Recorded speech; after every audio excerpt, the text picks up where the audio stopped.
నేను ఇప్పుడుకొచ్చి ఎవరిని పర్సనల్గా మాట్లాడలేదు, ఇప్పుడు కూడా నేను మాట్లాడలేదు. బట్ నా కుటుంబంతో నా కష్టం చెప్పుకోకపోతే, నన్ను అవమానించిన వాళ్ళ గురించి నేను చెప్పకపోతే ఇంక నేను ఎక్కడ చెప్పుకోవాలి? మీ దగ్గర కాకపోతే నేను ఎవరి దగ్గర చెప్పుకోవాలి? ఎవరి దగ్గర నేను మాట్లాడుకోవాలి? నన్ను పిఠాపురం నుంచి దూరం చేస్తారా? పిఠాపురంలో నేను పుట్టలేదా? పుట్టడం నాకు తప్ప. ఎవరెక్కడ పుట్టాలో ఎవరు చెప్తారండి? ఎవరికి ఉంటుంది? ఎవరు రాస్తారు పుట్టడం గురించి? మన చేతిలో ఉంటుందా పుట్టడం? చెప్పండి, ఎవరి చేతిలో ఉంటుందా పుట్టడం అనేది? ఎవరి తల్లిదండ్రులకి పుడతావో మన అదృష్టం ఎలా ఉంటుందో ఎవరికి తెలుసు? నువ్వు ఇక్కడ పుట్టలేదు, నువ్వు ఇక్కడ పుట్టలేదు, నువ్వు ఇక్కడ పుట్టలేదు.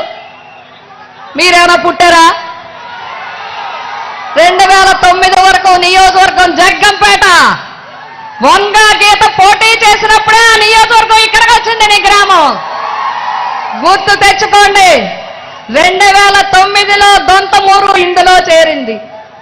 అదృష్టవశాత్తు 6 గ్రామాలు కలిపితే అందులో వచ్చి చేరింది. చేరితే ప్రజలు ఏం చేశారు? పిఠాపురం నియోజకవర్గం ప్రజలకు తెలీదా? వాళ్ళ ఆడబిడ్డ గురించి తెలీదా?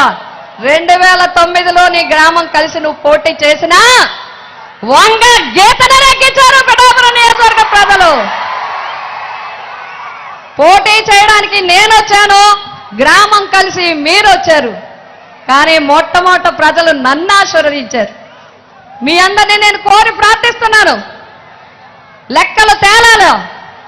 నేను ఎక్కడ పనిచేయాలో లెక్కలు తేలాలా? తేల్తే లెక్కలు తేలేస్తా. మీరు అందరూ కూడా తేల్చాలి.